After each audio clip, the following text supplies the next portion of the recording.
Good afternoon, everyone. Please be seated. Thank you. These are all friends. I'm not used to them standing for me. But thank you. Thank you very much. Good afternoon. Before I make my announcements today, I want to say a few words about the COVID crisis. This week marked another tragic milestone in our fight against COVID-19.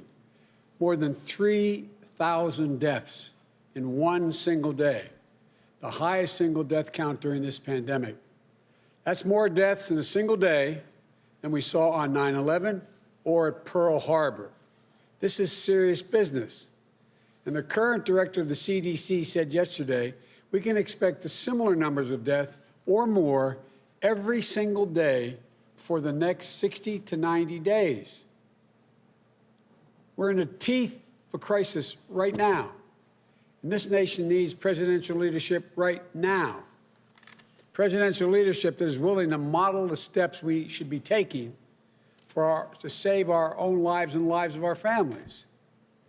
You know, we can wish this away, but we have to face it head on. We have to take it head on. Using every power available to me as president, we'll have a national coordinated strategy that will beat this virus. You know, and as tough as things are now, I firmly believe better days are ahead. We've got some good news yesterday. The FDA committee recommended emergency use authorization for Pfizer's BioNTech COVID-19 vaccine. But we're grateful for the scientists at these, not only there, but other great organizations, researchers who developed this vaccine and several others on the way. And we're just as grateful to the scientists and the public experts who evaluated its safety and efficiency free from political influence. I want to make it clear to the public, you should have confidence in this. There is no political influence. These are first-rate scientists taking their time looking at all of the elements that need to be looked at. Scientific integrity led us to this point. We know the immense challenges and hard work ahead. Earlier this week, I announced our COVID response team that'll scale up the manufacturing, distribution, and injection of the vaccine. We set a bold and doable challenge in my first 100 days, 100 million shots in 100 days, asking the American people to wear masks for the first 100 days of our administration. And if we get the necessary funding from Congress, we can get most of our schools open in 100 days, but we need the help from the Congress and the funding. The first 100 days won't end the COVID-19, but meeting those goals can slow the spread, save lives, and get us back to our lives with the people we love the most. And we'll also be getting the right people confirmed during this period of time and in place to manage this robust, aggressive plan to contain the virus, help us build back better than ever, and make sure everyone is included. Now, today, I'm really pleased to add members to my team that will get the job done. In addition to the pandemic's grim milestone, the economic crisis has left millions of Americans out of work, without a paycheck, without health insurance, unable to put enough food on the table, literally unable to put food on the table, and unsure whether they can pay their rent when the new year begins, or make their mortgage payments. It's affecting everyone from farmers to students, seniors to veterans, in red states, blue states, small towns, and big cities. And that's why the Congress needs to act, and act now, on the COVID package. I spoke to my two friends who are still in the Congress, the Vice President and the soon-to-be Secretary of HUD. We have to get this done. They're pushing hard, but it doesn't look so good right now. But it has to get done before they go home. Millions and millions of Americans simply can't wait any longer. We shouldn't, we can't get bogged down in issues that don't help people. State and local governments need the help. Not only that, as I've said for months, we need to protect essential personnel like law enforcement, firefighters, to make sure everything is in place and effectively distribute the vaccine so that we can do that. This relief package won't be the total answer, even if it gets passed, but it's an important first step. There's so much we have to do These crises have ripped the blinders right off the systemic racism that exists in America. The American people now can see clearly. Black, Latino, Native Americans, nearly 3 times more likely to die from COVID and more likely to get COVID to begin with. Black and Latino unemployment rates too large, too high. Communities of color are left to ask whether they'll ever be able to break the cycle, where in good times, they lag, in bad times, they're hit first and the hardest, and in recovery, they take the longest to bounce back. Vice President-elect Harris and I knew we'd have our work cut out for us when we got elected, but we also knew we could build a team that would meet this unique and challenging moment in American history. Some are familiar faces. Some are new in their roles. All are facing new circumstances and challenges. That's a good thing. They bring deep experience and bold new thinking. Above all, they know how government should and can work for all Americans. For Secretary of Agriculture, I nominate Tom Vilsack, an outstanding 2-term governor of Iowa, the best Secretary of Agriculture I believe this country's ever had. He was there when the Great Recession was pummeling rural America. Over 8 years, he oversaw a record-breaking investment to bring us back. He implemented the Recovery Act to help rural communities recover and rebuild. Tom helped expand markets around the world for American farmers. He improved our food safety standards and helped millions of children and families receive healthy meals. He wasn't anxious to come back. He wasn't looking for this job, but I was persistent. And I asked him to serve again in this role because he knows the USDA inside and out. He knows the government inside and out. We need that experience now. 1 in 6 Americans and a quarter of the children in America are facing hunger. The opioid crisis in rural America is a rural America crisis, as is the climate crisis with droughts, floods, wiping out crops in small towns. Farmers and small businesses, small towns, rural communities, white, black, Latino, are reeling from the pandemic and economic downturn. Tom knows the full range of resources available to this department to get immediate relief to those most in need and address the crises, the crises facing rural America. He knows how to build back better for all Americans. He helped develop my Rural Plan for America in the campaign, and he now has the dubious distinction of having to carry it out.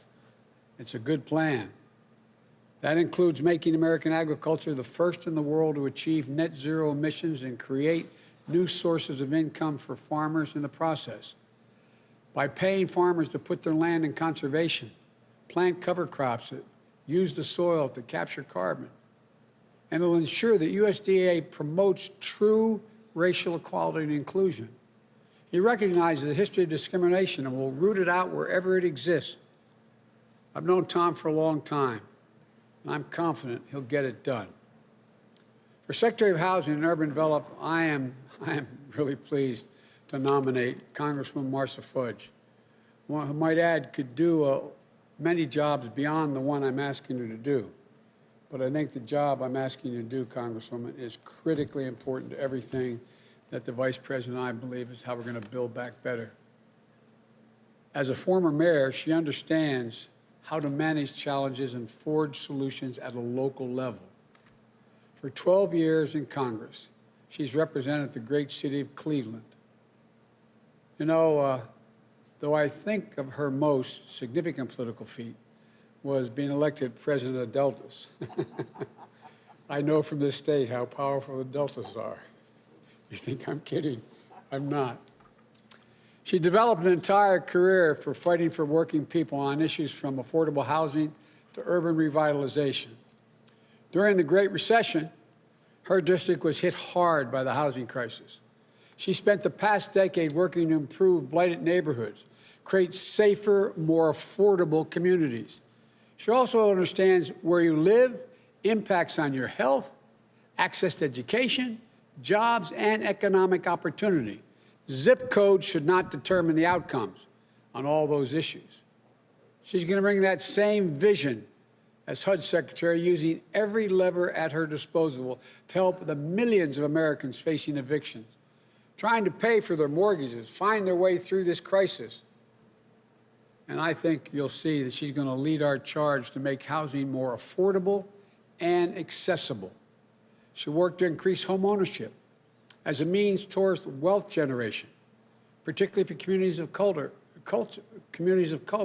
It's not just dealing with the other issues. We have to be able to build wealth in communities of color. And she's also going to help us build back better by working across the ideological spectrum to fulfill the promise of HUD's mission. And here's what its mission is. It's often forgotten: to create strong, sustainable, inclusive communities and quality, affordable homes for all. End of quote. Marcia will be the first woman to lead HUD in more than 40 years and just the second black woman ever. I'm honored to have her serve and thank her for being willing to do it in the Biden-Harris administration at this critical moment in our nation's history. And for Secretary of Veterans Affairs, I nominate Dennis Mcdonough, former White House Chief of Staff, Deputy National Security Advisor, deep experience on Capitol Hill. I've known Dennis for a long time. He shares my belief that we have many obligations as a nation, but we have only one truly sacred obligation: to prepare and equip our troops that we send into harm's way, and then to care for them and their families when they return. He regularly traveled, as I did, to Iraq and Afghanistan to meet directly with our service members, to see what they were going through, to understand the strain and the impact on them and their families.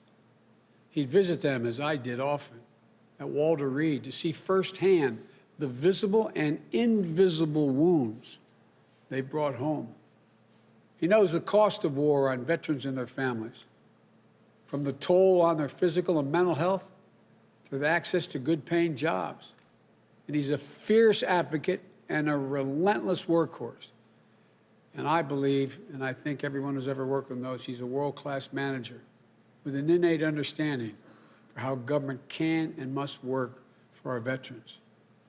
He worked closely with our then VA Secretary, Bob Mcdonough, and with the Congress to increase VA funding to ensure veterans to get the benefits they earned and they deserve. And by the way, he knows we have a very, very steep hill to climb in getting more funding, more docs, more psychiatric nurses, more folks out of the private sector into the VA. That includes implementing Veterans' Choice, a bill led by my friend Bernie Sanders and my late friend, American hero John McCain, and signed into law by President Obama in 2014 to help veterans access quality health care that they need when they need it. And in this role, I've given Dennis a clear mission: fight like hell. Fight like hell for our veterans and their families. And anyone who has worked with Dennis will tell you he'll move heaven and earth to fix any problem, to get a job done. He'll also work closely with our Secretary of Defense designee, Lloyd Austin, and the entire cabinet, and Jill as First Lady, to pull every lever to help us build back the VA better than ever. And Dennis, it's a family endeavor. His wife, Kari, leads a nonprofit that helps connect veterans and military families with local communities so they can help each other out and build a stronger country together. We're both our spouses feel incredibly strongly about this and have for some time. All the veterans and military families, nominating a VA secretary is one of the most important decisions I believe a president can make. And Dennis will always be there for you, I promise you, always fighting for you, as will the Vice President and I. For the United States Trade Representative, we've nominated Catherine Tai, a trusted trade expert, a dedicated public servant who knows government, and who spent her career leveling the playing field for American workers and their families. That's not hyperbole, that's a fact. She currently serves as the chief lawyer on trade for the powerful House Ways and Means Committee, sharing praise from both lawmakers and both political parties. and from both labor and business as well. Now, that's a feat across the board, but all kidding aside, you have. I've gotten more calls complimenting me on your appointment than you can imagine. During the Obama-Biden administration, she was the chief trade enforcer against unfair trade practices by China, which will be a key priority in the Biden-Harris administration. She understands that we need a more strategic, to be considerably more strategic than we've been in how we trade, and that makes us all stronger. How we're made stronger by trade. One that leaves nobody behind. She's going to work closely with my economic and national security and foreign policy teams. Trade will be a critical pillar in our ability to build back better and carry out our foreign policy for the middle class. When I announced my candidacy, I talked about a foreign policy for the middle class, and I meant that in a literal sense. She also brings a sophisticated understanding of the threats of climate change to trade, as well as addresses the climate crisis with urgency. She also embodies a powerful immigration story of America. Her parents were both born in China. They moved to Taiwan and then came to the United States, where Catherine was born. Her parents became government scientists at Walter Reed and NIH, inspiring their daughter to pursue a career in public service. Catherine says she's the first American-born member of a family and a second-generation U.S. government servant. That's a great way of expressing it. If confirmed, she'd be the first Asian American and the first woman of color to serve in this position. And our nation, our economy, our workers, our businesses will be fortunate to have her serve in this role. As director of the White House Domestic Policy Council, I spent some time convincing this wonderful public servant, but I'm appointing Susan Rice, former United States Ambassador to the United Nations, former National Security Advisor to President Obama, former cabinet member, team player, policy heavyweight, through tough negotiator, trusted and tested public servant, who I've known for a long time, and not only admired, but become friends with. She'll lead and coordinate my critical domestic policy agenda. And she's going to elevate and turbocharge a revitalized Domestic Policy Council to help us build back better on every issue across the board. She'll work closely with my Director of National Economic Council, Brian Dees. She'll work closely with my National Security Advisor, Jake Sullivan, and the National Security Council. Together, they'll align domestic policy, economic policy, and national security unlike ever before. This is a big and critical role. That's why I asked Susan to serve. She's been there. She knows what it takes, like she did in helping mobilize the entire federal government to end the Ebola crisis. And her voice is particularly needed at this critical moment. A granddaughter of immigrants, a descendant of enslaved people, Susan will be an effective and tireless champion for all Americans. And she knows I'm really thrilled she was willing to come back, be at my side in the White House. To each of you on this team, you have my gratitude, the gratitude of the Vice President and me for answering the call to serve again. To your families, thank you. We know the sacrifice you're making to allow your family member to serve as they are going to, God willing. And to career civil servants at these agencies, we look forward to working with you because we know how many talented people are there. It's time to rededicate ourselves to the mission our government agencies were entrusted with.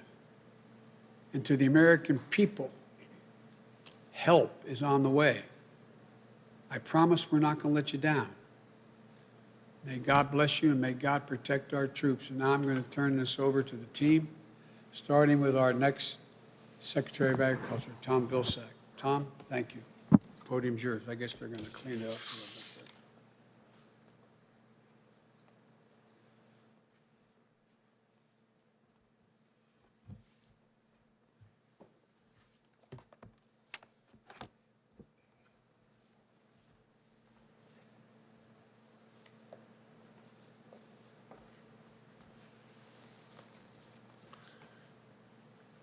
Mr. President-elect, Madam Vice President-elect, I'm honored by the trust that you've placed in me to return to the vital work of the USDA at a very critical moment for so many families and communities throughout America. And to begin that work by embracing the full benefits of a diverse and inclusive senior leadership team in the department, as I was proud to do in my previous tenure. And to continue the important work of rooting out inequities and systemic racism in the systems we govern and the programs we lead. When Abraham Lincoln established the Department of Agriculture, he called it the People's Department. I look forward to making good on that moniker for all people as we build back better. I happen to be celebrating a birthday on Sunday, one of those round numbers that causes you to reflect on your life. Thinking back on the path of my life, where it began in an orphanage in Pittsburgh, Pennsylvania, to Iowa, where my incredible wife Christy and I raised our family and the home we've made there, to standing here today, being given a chance to serve our country once again. I feel enormously lucky and grateful to live in a country where paths like mine are possible. A country, as the President-elect often says, is defined by possibilities. But unfortunately and tragically, not all have experienced those possibilities. So I consider it my duty and my responsibility to help expand those possibilities for all Americans at the USDA. Now, I know firsthand the character of the dedicated public servants who work hard each and every day to fulfill the mission of that department. And I'm especially grateful for the chance to get back to work alongside them. One of our first charges will need to be to contribute all we can as a department to aid in the pandemic response, reviving rural communities and economies, addressing dire food shortages, and getting workers and producers the relief they need to hang on and to come back stronger. When we emerge from this crisis, we're going to have an incredible opportunity before us to position American agriculture to lead our nation and the world in combating climate change and reaping the new, good-paying jobs and farm income that will come from that leadership.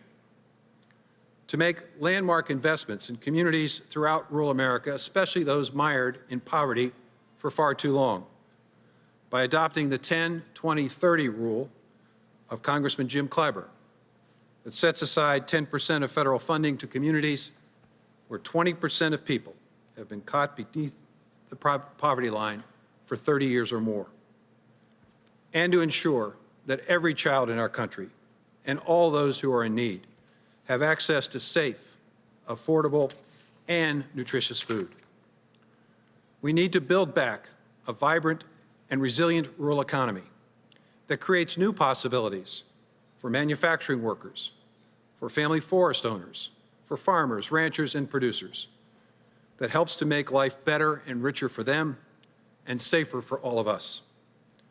And under my watch, the USDA will be a team player, working with our sister agencies to advance issues of shared interest, from rebuilding our infrastructure to fixing a broken immigration system to combating and fighting the opioid crisis. I look forward to pursuing that work on behalf of the American people, and especially those who live, work, and raise their families in rural America. And I will end by expressing my profound gratitude to the President-elect and Vice President-elect for this amazing opportunity to serve.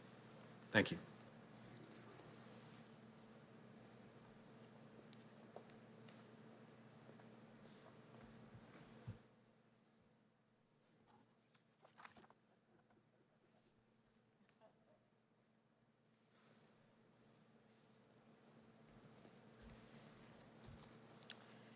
Mr. President-elect, my good friend, Madam Vice President-elect, to my family, my friends, my sorority sisters, my constituents all, I thank you for the opportunity to join this remarkable team and work on behalf of people in every city and community, to serve all those who are struggling and looking for the fair shot we all deserve.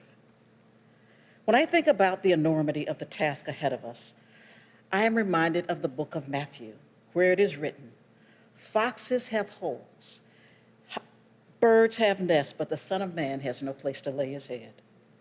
There is dignity and there is grace within every woman, every man, and every child in this nation, including those who live on the outskirts of hope, those who work hard but still struggle to make it work, and those who have no place to lay their head. It is one of the highest responsibilities of our government to see them, to see their dignity, and to lift them up.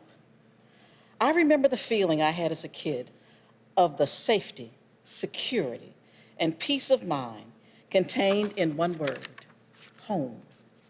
I remember the comfort of knowing that no matter what happened, I could always go home. But far too many Americans live without that feeling. More and more have had that comfort ripped away. The crisis of a pandemic that has threatened their lives, the crisis of a recession that has swallowed up jobs, hours, wages, and lifelines, the crisis of injustice that has forced communities of color to make it in America with one dream tied behind their back. Each crisis chips away at their hope, at the promise of our nation. But I believe that hope is on the way, because I know that President-elect and Vice President-elect are building a team that is grounded in dignity. And our task at the Department of Housing and Urban Development will be to stand up for the dignity of all Americans and deliver the promise of our nation to all those left out in the cold. We will take on the deep-set roots of poverty and homelessness. We will fight for housing in every community that is affordable, decent, and safe. We will help more Americans secure the dream of home ownership, to close the gaps of inequity, build wealth, and pass it on to their children. We will pursue creative development projects to shape our landscapes and skylines, restart the engines of cities that have stalled out, and launch new opportunities in hometowns across America. But perhaps most importantly of all, we will help people believe once again that their government cares about them, no matter who they are, that we understand their problems, as the President-elect often recalls his father's words. I am honored to have this chance to help restore the people's faith, to deliver for them and make them proud, and to build back better alongside this dedicated team. I thank you for the opportunity to serve.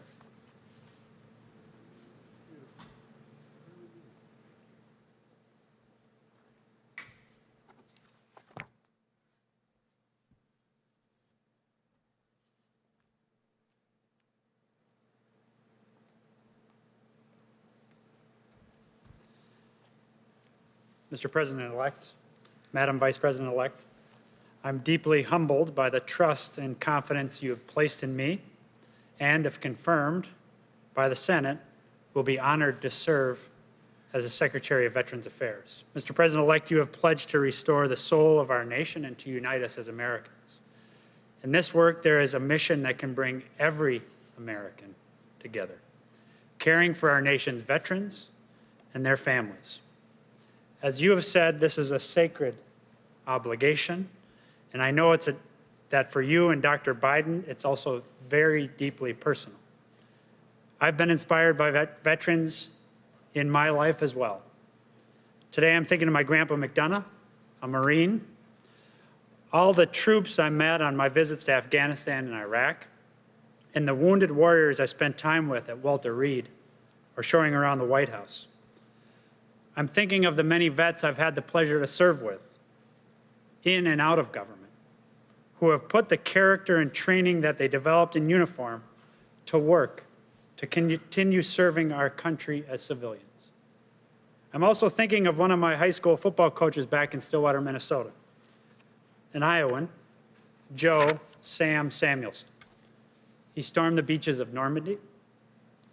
And in home hospice at the end of his life, he and his family were grateful for the compassion of the VA. When he passed, his wife gave me his coaching jacket, one of my most prized possessions. Coach Sam's jacket reminds me why we're here. Our men and women in uniform have had our country's back, and when they come home, we need to have their back. As the President-elect has said, his marching order to me is very clear. Fight like hell for our veterans. We're going to fight like hell to give our veterans and their families the health care, respect, and dignity they deserve. That means helping our veterans build civilian lives of meaning and opportunity, making our VA even more welcoming to all veterans, including our women veterans, veterans of color, and LGBTQ veterans, and keeping faith with our incredible military families and caregivers, because we need to have their backs too. To the men and women of the VA, many of you veterans yourselves, you work tirelessly to take care of our veterans, and your demanding jobs have been made even more difficult by the pandemic. To you and to the many dedicated vets service organizations who include vets, survivors, and their families, I look forward to being your partner, one united team in delivering care and support that's second to none. Finally, taking care of our veterans is not a job for the VA alone. Every federal department and agency has a role to play, and I will fight like hell to make that happen. And even though only 1% of Americans wear the uniform, under President Biden, every American will be called upon to embrace our responsibility to support our veterans and our military families. Mr. President-elect, Madam Vice President-elect, on behalf of my wife, Kari, and our family, thank you for this opportunity to serve. May God bless our troops, our veterans, and their families. And as a nation, may we always give them our very best, just as they have done for us. Thanks very much.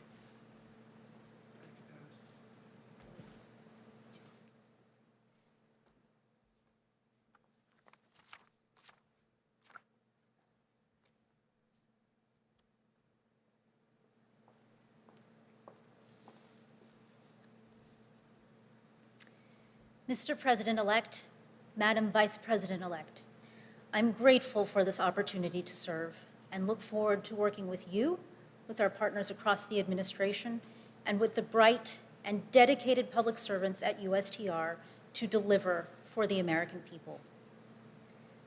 When the President-elect approached me about taking on this role, two memories from my past spring to mind. The first was from when I initially joined USTR in 2007. I was filling out paperwork and providing information about my family history. My parents were born in mainland China and grew up in Taiwan. In the 1960s, President Kennedy's immigration reforms welcomed them to America as graduate students in the sciences. My dad would become a researcher at Walter Reed, helping the Army advance treatments for afflictions that debilitated American GIs fighting in the Vietnam War. My mom still works at the National Institutes of Health, developing treatments for opioid addiction. They were naturalized in 1979, 5 years after I was born in Connecticut. And it wasn't until decades later, filling out that paperwork, that it occurred to me that I became an American before my parents, the very first American in our family. The second memory that came to mind was from several years later, when a colleague and I from USTR went to Geneva to present a case suing China before the World Trade Organization. We sat down at the table, she, whose parents had emigrated from South India, and I, whose parents had come from Taiwan. And my heart swelled with pride as we raised our placard and stated that we were there to present the case on behalf of the United States of America. Two daughters of immigrants there to serve to fight for, and to reflect the nation that had opened doors of hope and opportunity to our families. Those memories fill me with gratitude for being an American and for what America is at our best. And they remind me of the extraordinary responsibilities that come with the honor as we navigate our relationships with the world. Trade is like any other tool in our domestic or foreign policy. It is not an end in itself. It is a means to create more hope and opportunity for people. And it only succeeds when the humanity and dignity of every American and of all people lie at the heart of our approach. I am proud to join with leaders who instill their policy with purpose and who never lose sight of the humanity and dignity, the opportunity and hope that make trade a force for good in our nation and the world. I am very proud to be an advocate for American workers, to stand up for their ingenuity and their innovation, and for America's interests across the globe. I look forward to harnessing the power of our trade relationships to help communities lift themselves out of the current crisis. And I am grateful for this chance to serve, fight for, and reflect America on behalf of all of our people once again. Thank you.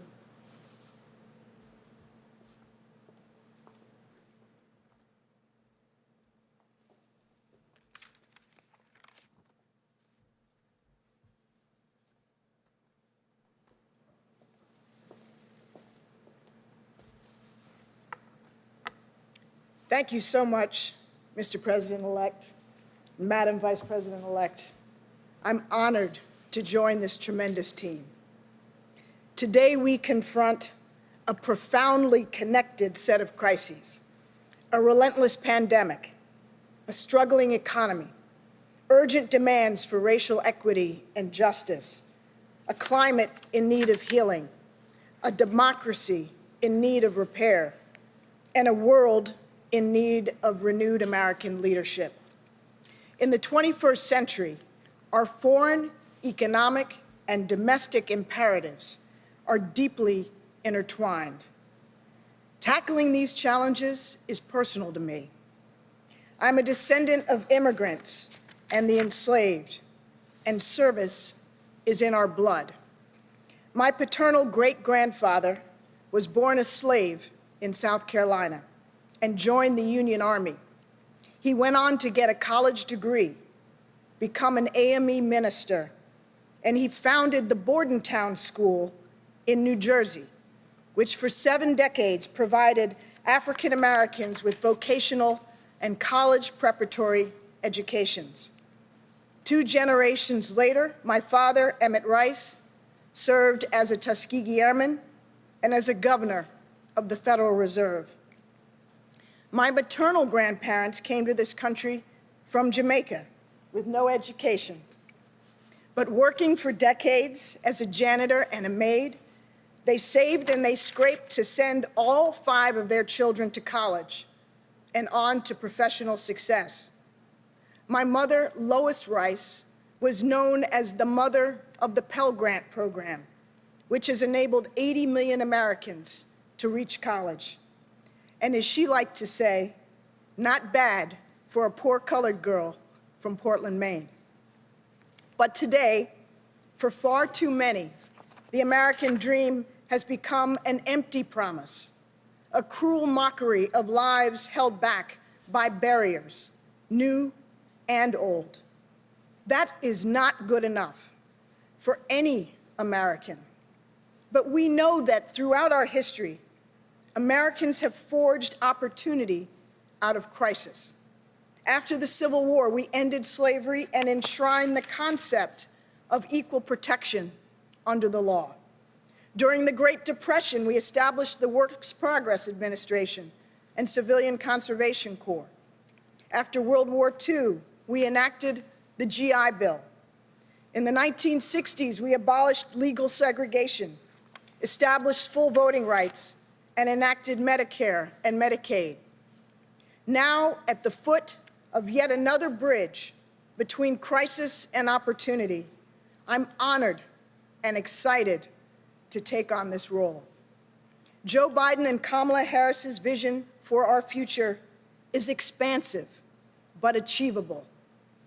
America must finally become a nation where every child, from Akron to Arkansas, from the Bronx to Brownsville, from the Sioux Nation to South Central Los Angeles, can dream without limits and make her dreams come true.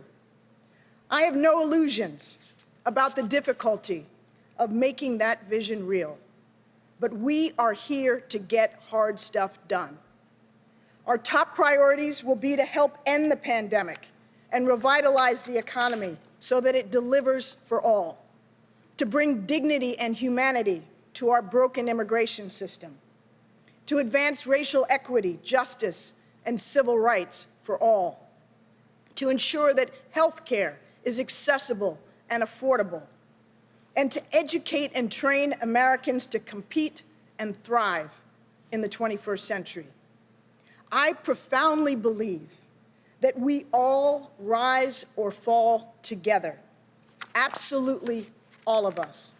So, Mr. President-elect, Madam Vice President-elect, I promise you, I will do everything I can to help this country I love to build back better, to make our government deliver for all Americans and for working families, and to bring the American dream far closer to reality for all.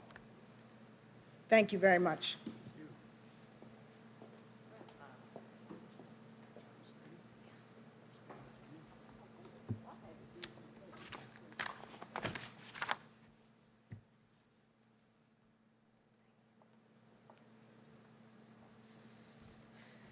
Good afternoon.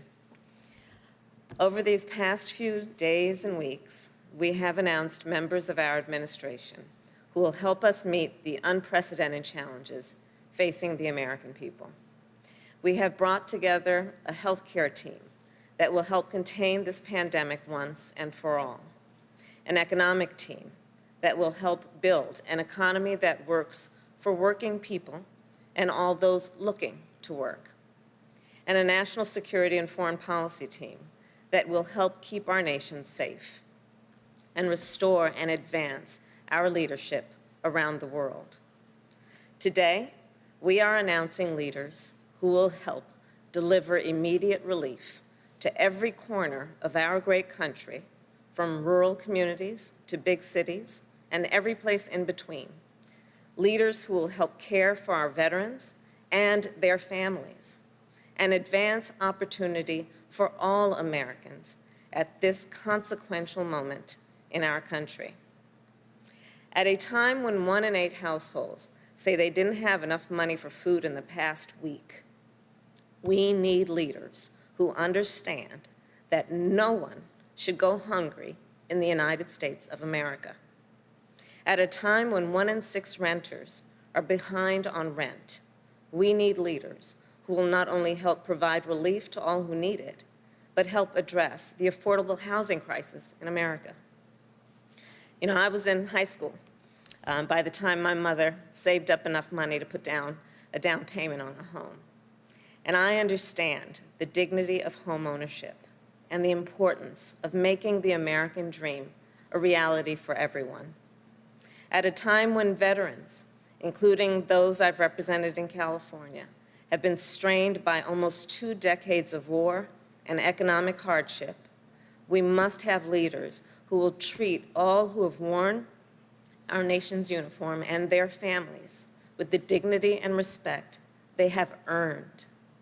Leaders who will be focused on doing what is in the best interests of the American people, who will negotiate trade deals that are good for workers and good for our economy, who will address the defining challenges of our time, from combating our climate crisis to advancing racial justice.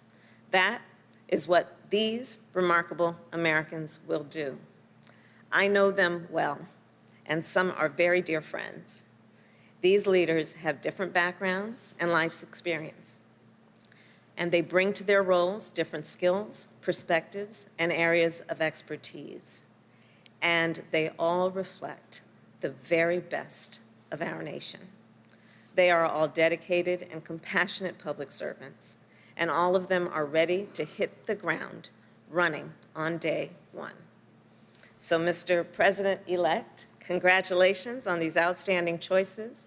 I look forward to working with each member of the team and the whole team that we are bringing together to meet the urgent challenges facing our nation and to rebuild our country in a way that lifts up all Americans. Thank you.